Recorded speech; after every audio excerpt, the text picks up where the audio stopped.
Quand on développe une chaussure, les joueurs ont des besoins différents, ils n'ont pas la même manière de jouer, ils recherchent des sensations différentes. Donc il n'existe pas une chaussure parfaite. C'est pour ça qu'on développe une gamme adaptée avec certains bénéfices pour certaines chaussures et d'autres bénéfices pour d'autres chaussures. Et donc on a une exigence qui est extrême, je dirais, sur chacun de nos composants. C'est pour ça qu'on travaille avec du coup, des partenaires importants comme Michelin. La maîtrise que l'on a de la formulation permet vraiment de créer des gommes qui ont des performances en abrasion incroyables. On est les leaders là-dessus sur le marché. Si on met en parallèle deux sports, le badminton, le padel.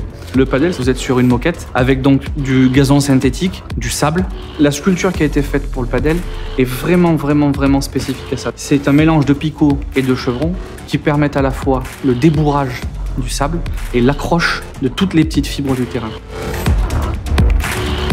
Autant dans le tennis, on travaille sur des semelles pour les joueurs qui glissent beaucoup. C'est pour ça qu'il faut minimiser l'adhérence pour éviter les blessures. Autant dans les sports d'intérieur type badminton, il faut de l'adhérence. Donc elle est parfaitement équilibrée pour avoir un compromis de performance et une durée de vie des semelles qui soit la plus élevée possible. Ensuite, avec Chamatex, en fait, on allait chercher de l'expertise technique au niveau de la partie supérieure de la chaussure, donc de la tige. Quand on a débuté l'association, cela a abouti à un textile technique, le Matrix, qui est aujourd'hui un textile breveté et qui apporte plein de choses à la fois. Donc le Matrix, c'est simple, c'est une technologie qui conjugue des fils de Kevlar et de polyamide à haute ténacité. Donc c'est des fils qui sont extrêmement résistants à l'élongation, qui vont nous permettre d'avoir une grande flexibilité sur l'avant du pied. C'est des fils qui vont nous permettre de résister à l'abrasion, qui vont aussi nous permettre d'avoir un excellent maintien. Et c'est des fils qui sont aussi extrêmement respirants. L'objectif, c'était aller chercher 100 grammes dans la paire de tiges. C'est un job phénoménal.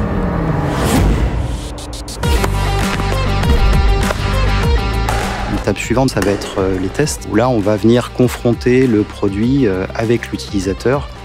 La largeur à ce niveau-là, tu sens que c'est proche du pied ou tu sens que tu as de la place? Non, j'ai encore, un petit peu de place. J'ai un peu de place, ouais, effectivement. D'accord.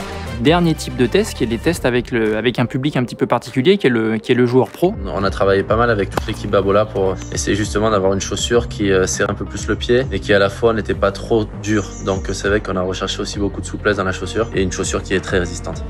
I really like bits here because they provide a bit more support and help me with my injuries that I've had with my feet.